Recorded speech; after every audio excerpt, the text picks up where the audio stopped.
Čaute ľudia, máme na sajby a ja vyznám pri úplne novom videu. Tentokrát to bude trošku kratšie video, ako som zvyknutý, ale bude to tutoriál na Geometry Dash.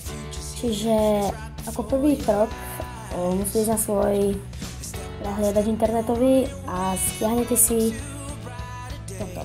A link bude do popisku a taktiež si musíte stiahnuť aj Winrara, čiže dáme si, že download a tuto sa nám to bude spúšťať a keď to bude nainštalované, tak sa vám takže už to máme nainštalované a tuto máme to, čo sa nám nainštalovalo, toto si zatiaľ nevšimajte a ako prvé si to otvoríme.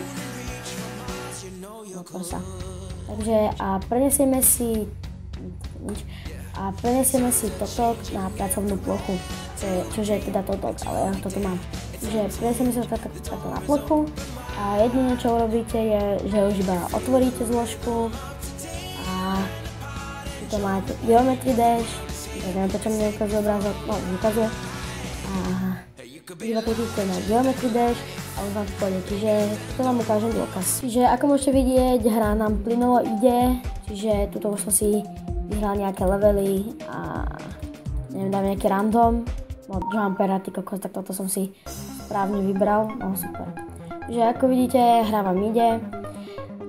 Do popisku mi môžete napísať, že či ste to skúšali a čo vám to išlo. A je to takto v pohode.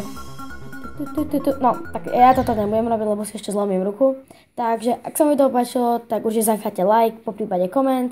A ja budem rád, ak toto video budete zdieľať, lajkovať a tak podobne. A vidíme sa pri ďalšom videu. Takže čau.